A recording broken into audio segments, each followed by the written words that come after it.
enough time to admire the mask, the little face on my face that I've worn today. When I was a child, I saw a sailing ship with a flag, but it's with an Argentine flag, and I was really, I think one of the sailors gave it to me, like a mini flag, and I was so proud because I thought it was the most beautiful flag in the world. Well, that's lovely. It is beautiful. I think one of the sailors gave me like a mini flag, and I was so proud because I thought it was the most beautiful flag in the world. Well, that's lovely. It is beautiful. I think one of the sailors gave me like a mini flag, and I was so proud because I thought it was the most beautiful flag in the world. That's lovely. It is beautiful. I think I was so proud because I thought it was the most beautiful flag. Not sure what's happening with the sound. Not sure.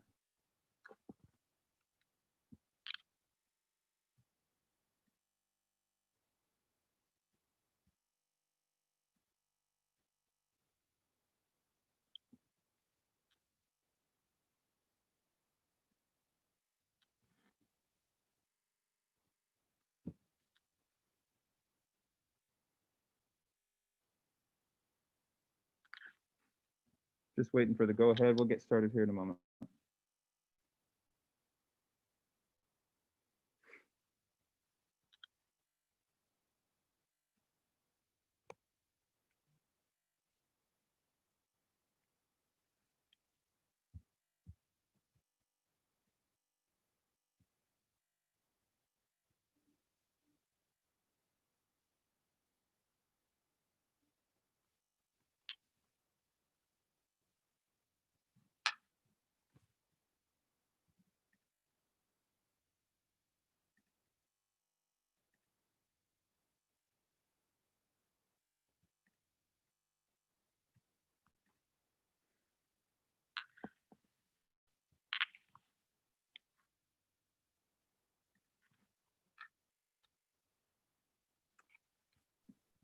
Hello, everybody.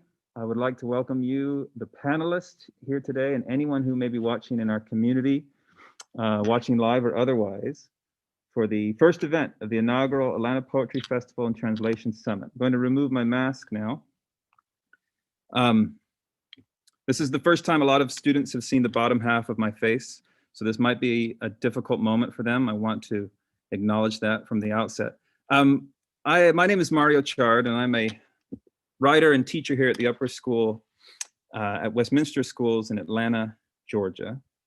This is an independent school, and where for the past 2 months we've been holding in-person classes with extraordinary safety measures. So for this event, I did receive permission to remove my mask, but I wanted to assure the community of those protocols. And I guess just to serve as a reminder from the outset that the world that we've entered has changed. Before I introduce our panelists today and the theme of our discussion, I have a few people I would like to thank who made this possible. I want to express my gratitude to the Innovation STEAM Committee, the Grant Committee, the marketing team, to Tori Williams and Mark Labouchere, who are producing the webinar, and especially to Robin Lynn Clemens and Kate Morgans, for their endless support.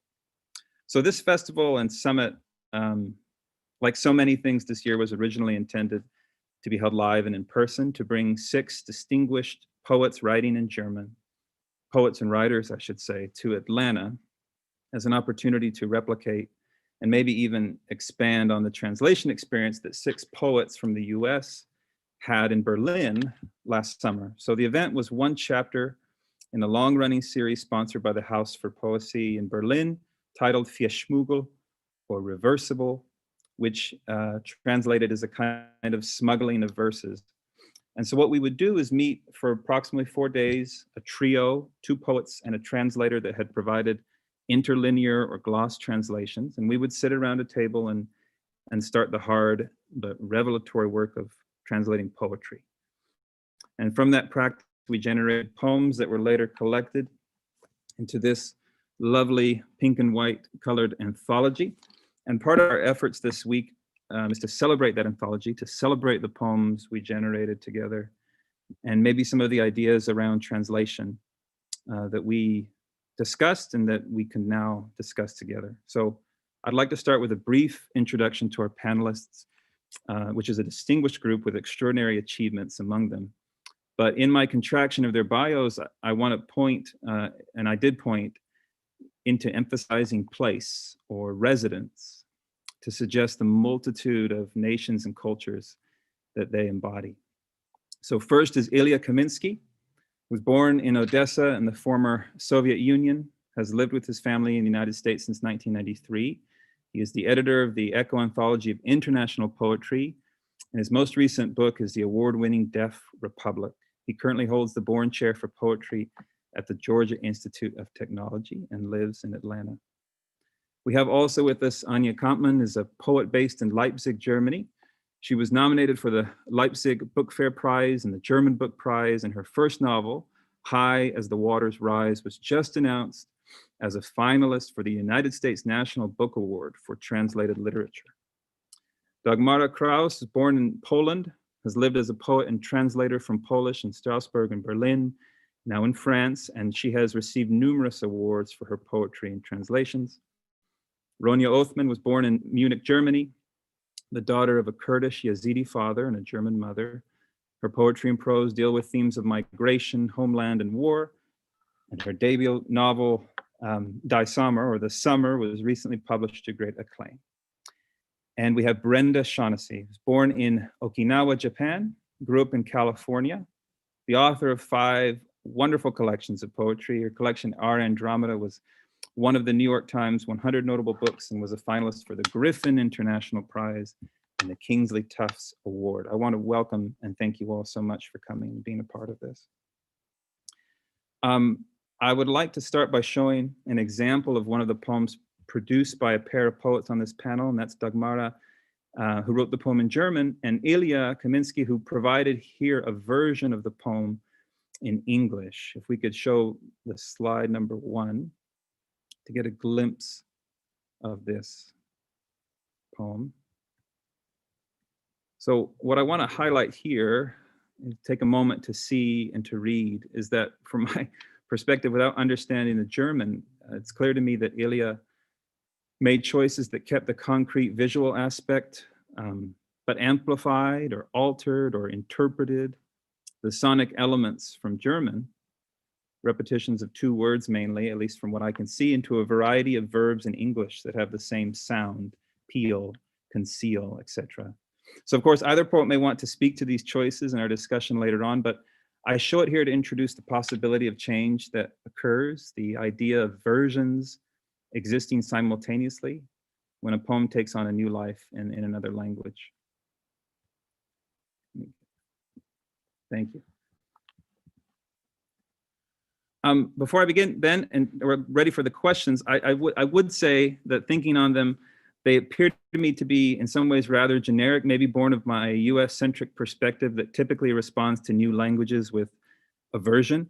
To be clear, I am lucky to work in an environment, academic environment here at Westminster with extraordinary colleagues who teach languages passionately, and with students who are the children of immigrants, 2nd, 3rd generation, who speak multiple languages. But that said, it may seem then to the panelists here like an absurd question. Why is translation necessary?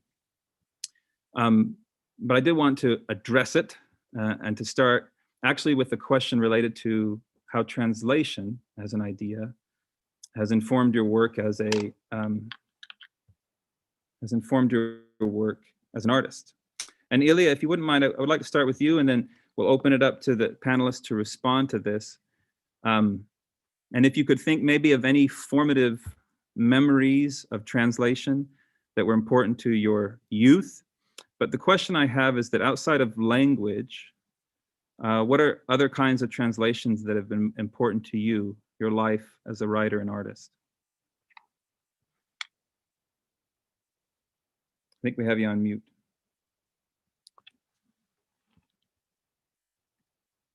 I think you're on mute. Maybe not. How about now? There we go. We just translated.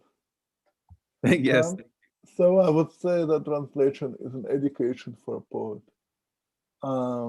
And even before one begins to translate, which in itself a process of living and trying to assume what it means to live inside the mind of another writer.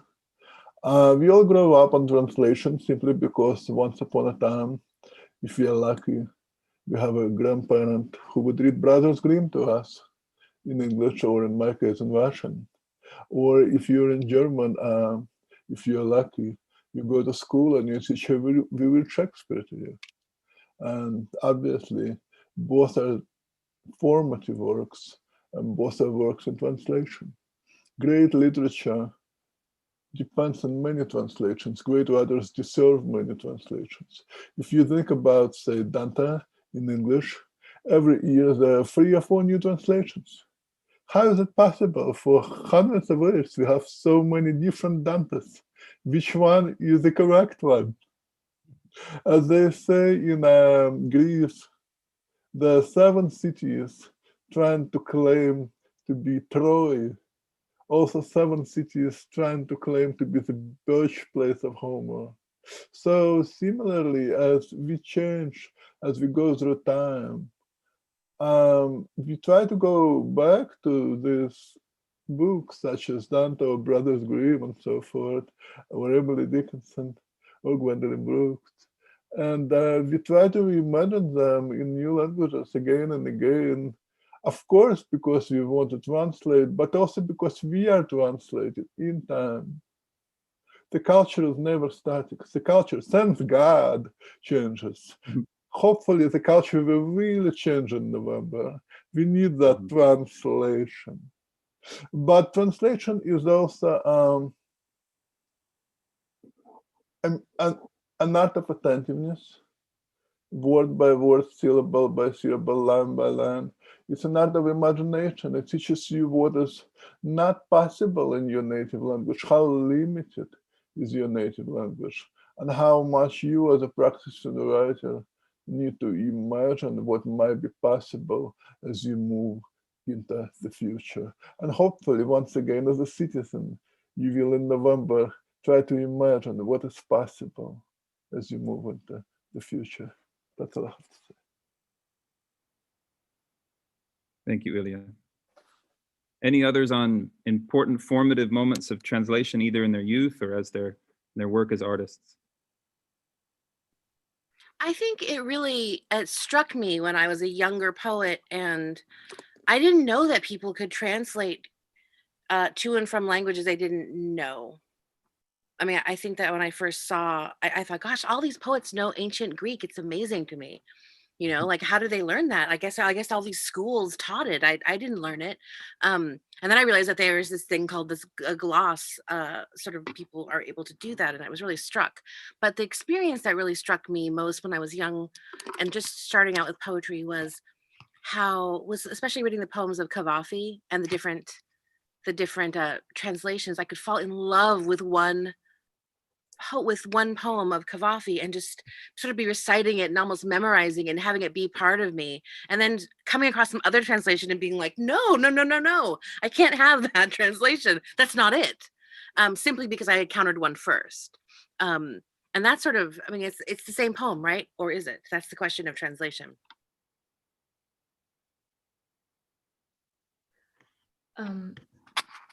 I also think that every translation makes you rethink your own language, and that especially in the arts, you can sort of capture a rhythm from music, or you can sort of try to get a certain energy that you find in music, for example, or in a painting, and then you try to translate this energy or whatever speaks to you also from another art form. So I think when you think about translation, it's also a question of how can I open up my own language for an experience. I saw in in a different art form. So it's really a question of opening up one's own language, maybe.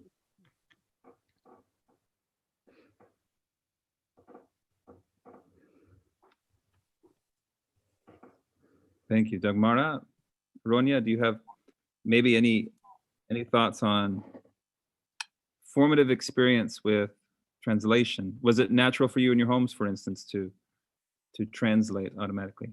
Dagmara? Like natural experience with translation before, not, yeah, okay, you hear me, not naturally, but somehow, also, like translation, yes, but not the translation of literature. That was for me more naturally, like the translation from, when you're from a family where there are more than one language spoken, so you're all the time translating, and something gets lost and something, yes, somehow you get your own, it becomes somehow a mixed language then. So, and yeah.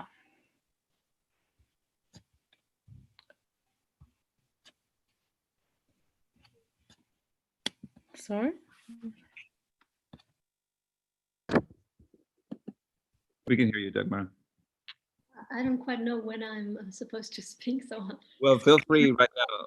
very new situation for me. I've never done a summit online yet, so but yes, about translation, I think that I have to say the same thing as Ronia said, because growing up in a family with multiple languages, of course, you always translate. You're always translating sentences. You build a new language in between different languages that translate, where you always translate phrases and bits from phrases. So somehow people who, well, in America, I think it's even more so, you just grow up, you grow into that kind of, into translating. But of course, translating literature is something very different. And I would say that translating poetry is something very different from translating novels, for example, or prose. Of course, because I always make this experience that when translating prose, there are, for example, 7 possibilities to translate a phrase, whereas translating verse, you have maybe 2, because verse, to translate verse is something so very, the verse itself is so dense and so, well, I just believe that there are not so many possibilities, at least to one person translating. Of course, if you translate Dante, and so many people have done it, each individual translator will have his constraints concerning one verse, but for me it's always possible only to do maybe 2 versions, and then I try out, and then I change. But what I wanted to say, how it forms you when you translate poetry, I think that each poet that has passed through the conscience of another poet by being translated leaves a big trace in his or her poetry. Every time that I translate another poet, I feel when writing my own poetry, sometimes that they come back. There are echoes in my verse by other poets, whether from Polish, sometimes from Spanish, from time to time, from French, of course, and but especially from Polish, even or manners or something. So it's not. I think it can be quite a dangerous. Dangerous thing to translate poetry, and because it somehow it forms you, but it can do something. So it's a kind of you have to be always on the qui vive, because yes, to be be a little bit afraid of the influence that or the impact that especially maybe 16th century poets that you translate could have on you, because of the strange kind of language that that deforms or forms, but in any case makes your own verse strange, I think. Do you think you learn more from translating poetry, or that this ghost of other poets and writers enters your work more from translation than simply from reading. And then maybe if that's the case, can you think of an example? Anybody think of an example, even from our last opportunity in 2019 to meet together?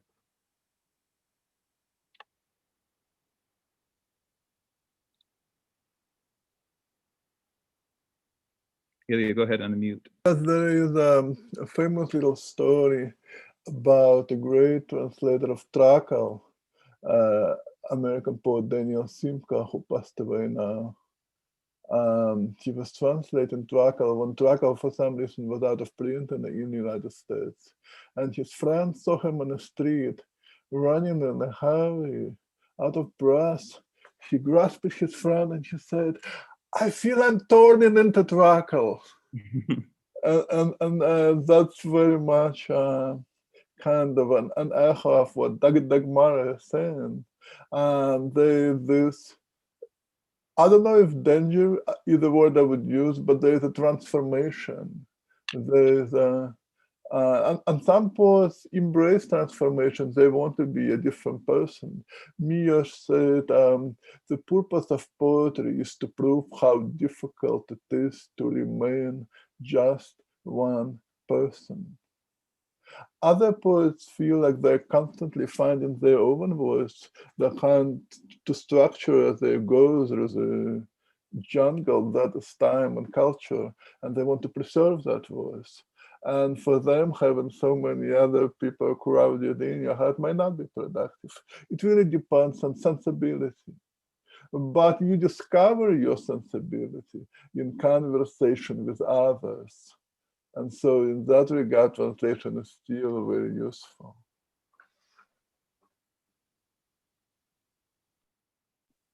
I feel like I really, I feel like I understood what you were saying, Dagmara.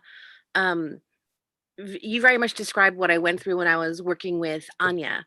Because I felt like when I was working with her poetry, I felt like this is a way of understanding how not just the words in German are, but how this particular poet thinks and feels and processes it. And this wild experience of feeling like both Anya and I were in, like we were in the realness, the real place between languages where the where the poem really exists, right? We were sort of like, the poem exists in languages, but then when you translate it, and we were in the process of it, it was Anya and me and Joel Scott who were in, like the three of us were sort of in this strange limbo between languages to be where the poem was going to change shape or to transform. And I felt like that strange experience, not quite the Trakl translator experience, Ilya, but an experience of how would I ever have known anything if not for this experience? You know, how do you ever know what's on the page if you haven't had this sort of out of body experience with it? And just even the little, even just the sort of smaller idiomatic moments that Anya and I shared where, you know, we had one situation in one of Anya's poems where there was a young woman sitting on a bench next to her boyfriend, and he was sitting wide-legged on the bench. Remember this, Anya? And I was like, oh, that's manspreading. That's what we call it, you know. But we were not to change the meaning of it into an American idiom. We chose not to, because that would be too, that wouldn't serve it in some weird way. We sort of came up with these decisions, tiny, minute decisions, which make you realize exactly how nuanced language is. And it gave me a new kind of hope. In this country, language has become so flattened, meaning has become so flattened. There's this sort of hit you over the head crap that we're dealing with. And when I think about that sort of time working with language, I think, what joy, what meaning, what nuance. And it's just heaven to be able to work in this way where you're working between realities and between perspectives. I treasure it. I think about it all the time. Do I think that I have become Anya Kampman? No, but I had a glimpse.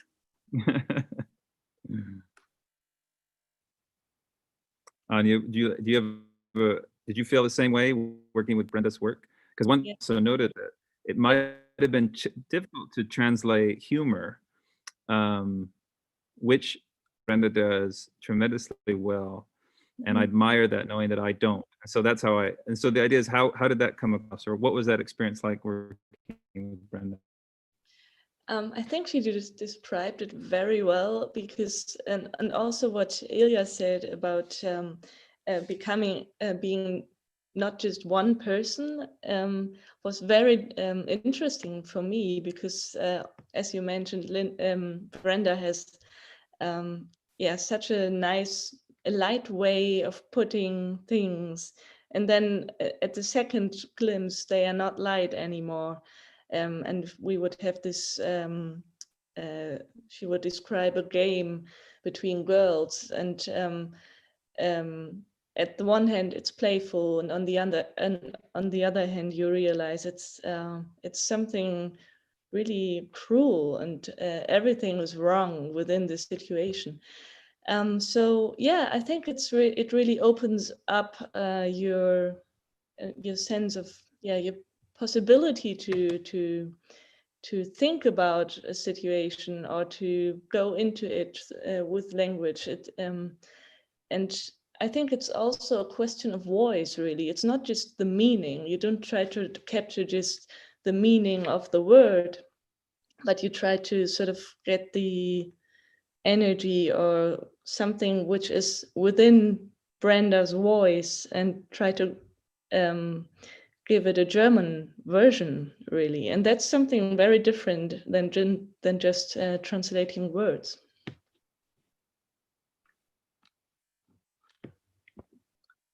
I would say I'm very struck by this conversation. It almost sounds like what you're describing is that translation is the higher form of poetry. I mean, I think when I introduce students or people who are new to poetry readings, and they're always those to whom poetry did not attack when they were young and that became their life, who encounter it in other ways, when I bring them to a poetry reading and have them just sit and listen, most of the time they come away deeply moved. And I think maybe it's that, and I'm wondering whether this has something to do with the idea that when we read poetry that we've written, occasionally we enter into that space, that in-between space of language, and people can feel that. But that maybe when two people translate each other's work, you exist in that space entirely. It seems like maybe it is a higher form of poetry, the act of translating. Any thoughts on that? I don't know who said it, but somebody said poetry is always already translation. That all speech is already translation, right? You're translating what's in your head, this not really thoughts, nothing really solid, and it turns into speech. It turns into an act. It turns into an inscription. So that's already in itself transcribing miasma into, into text itself. But you're still working with the same perspective, of course. So that's different. When you have different perspective, I mean, might have two different languages, but two different languages is simultaneously two different perceptions, right? Like that's sort of two separate sensoria.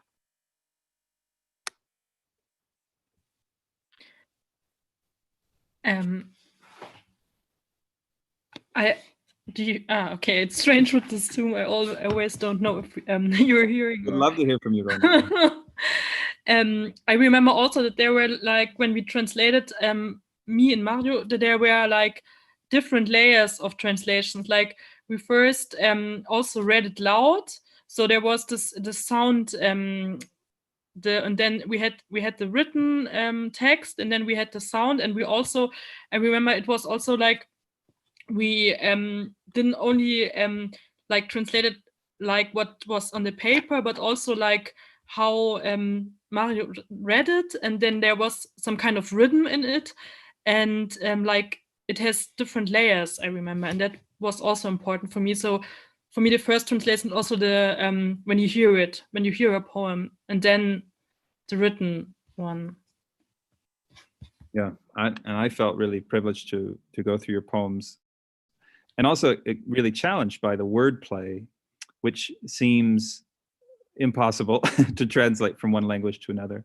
And so then it becomes maybe a wordplay in English, or or it becomes something else entirely, not a translation, but a version or an imitation to some extent. And I've been struck by our anthology, which has many different kinds of translation. I think some poems are versions or imitations. I think some poems are very close to the original. And I'm interested in some of the choices that you made, or any specific example that stands out to you from that summer of having to imitate instead of translate.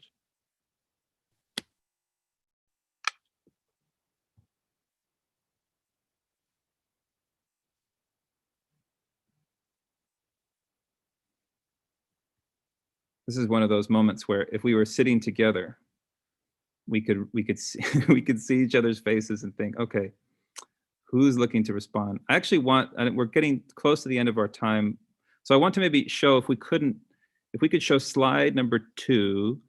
This was an example I found of the translator for the Chinese poet Ouyang Zhenghe. His translator, because they had some difficulty early on in translating each other's work, wanted to indicate this, so I'll just read it.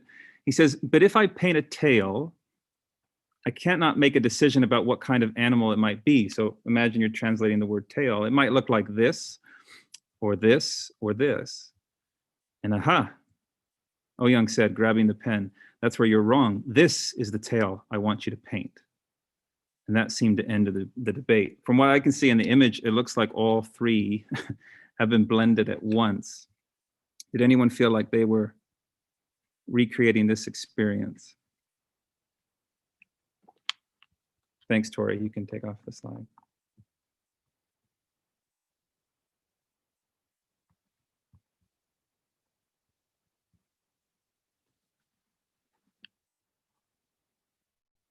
Dagmar?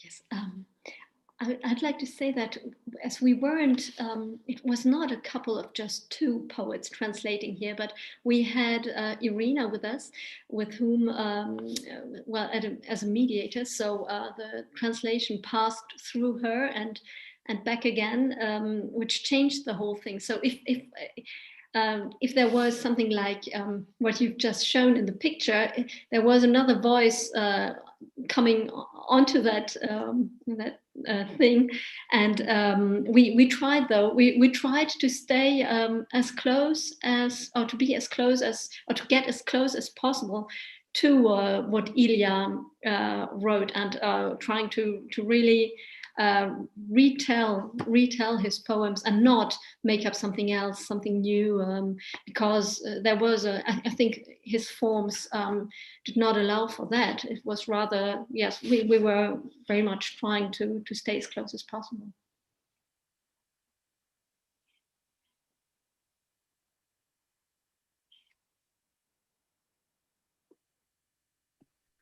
I did think that the third translator, the glosser, I feel like the third, like there's like a ghostwriter in there, was absolutely key. That was the, like, Joel was the person that everything got filtered through. I mean, no decision was made without his sort of understanding of it, right? Because I would, on my own, I would look at something and say, oh, that must mean this, and then I would go back to Anya, I'd be totally wrong.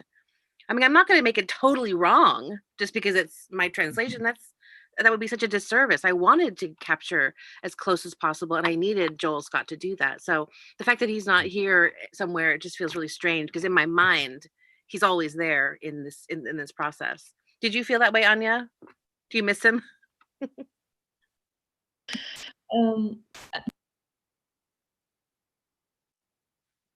You're on mute again. There we go. Yeah, I feel that, yeah, he was very important. I think maybe even more important for the understanding of the German phrases. But then there were also some lines which were yeah, also had so many layers in your poems. I was just thinking about this, that one picture is has got 3 layers. I think that's really something what language and especially poetry can do, that you would have the picture of, I don't know, a tree or something, but you would also have the landscape and the time in which the tree stands and people who just left it or are coming to it. And in a poem or in a line, you would have all these nuances. Yeah, I think that's sort of the tail moment that you mentioned, Mario.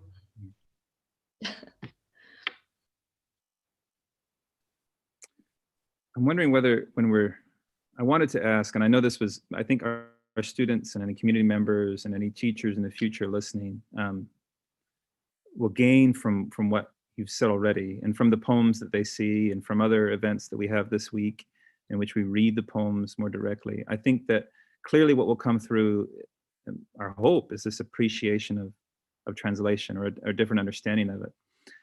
But I did want to address something that I mentioned at the beginning, which is that this is a different world. What has been removed often from most people wearing the mask is not just the sound or the movement of the mouth, or so much language that occurs on the bottom half. And these eyes that we have become so much more important during the pandemic. But I'm thinking, has translation in any way become changed or become more important now that we're experiencing this COVID-19 pandemic?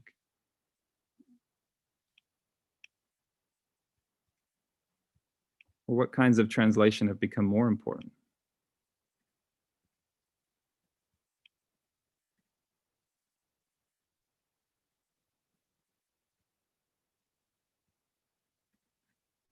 What I put earlier, I think, in our thinking through, is that, has the COVID-19 pandemic taught you anything new about translation? I was thinking about this question this morning and realized perhaps it hasn't. Perhaps it's suggesting that this art form, this very intense experience we had, can still not maybe reach the kinds of things we miss in the pandemic. Human touch as a kind of language and translation, the closeness and proximity. So my response would be that maybe it hasn't taught me anything new, except to be grateful for the other kinds of language that we're not able to use. Ilya?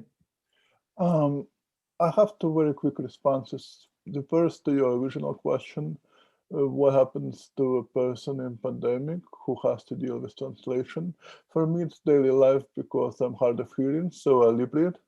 And these days I go to hospitals a lot for the reasons I won't disclose at this point. So how do you go to a public space if you're a lip reading person and you can't lip read a video? That is a daily question. But I think it's very important for us, especially in the United States, to think about translation as perhaps a sort of a lens to look at how did we get to this moment. It's not just a moment of pandemic, it's a moment of collapse of culture that we're seeing right now. Look, we have really a difficult situation, which everybody who listens to this knows. I don't need to go into it. I don't have the time, and you don't have the time, but you know it. So let's look at translation. What happened in translation in America? In the United States, 3% of literature published per year is literature in translation. And that includes everything. It includes microwave manuals. Okay. Not just poetry, not just literary fiction, everything, just 3%. That shows you how little we look into the rest of the world. Americans do not look into the window, they look into the mirror. We're looking into the mirror 24/7. Now, we are talking to German poets right now, so it would be fair to ask what percentage of literature published in Germany is literature in translation. And let me tell you, it's in large double digits. That is very much an illustration to why we found ourselves, where we find ourselves at this moment. We seem to be like this. And translation is a way to open ourselves up.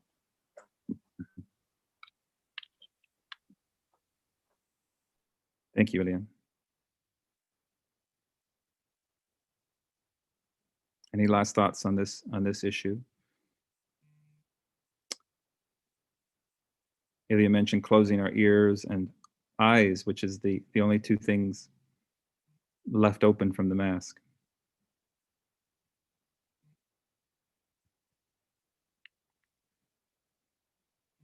Well, I want to say that this is the beginning.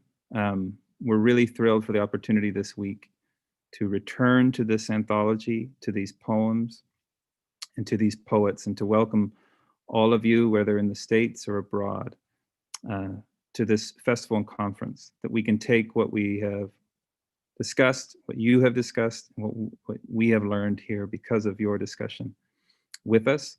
And our sincere hope is that you continue to view other readings and events that we have this week. I want to thank each of you panelists for coming today, for approaching this form of translation, which is Zoom, and for speaking to each other. I thought it was a lovely moment, and I wish everybody here on the panel and everybody who's watching in the future well, and we'll talk to you soon. Thank you so much.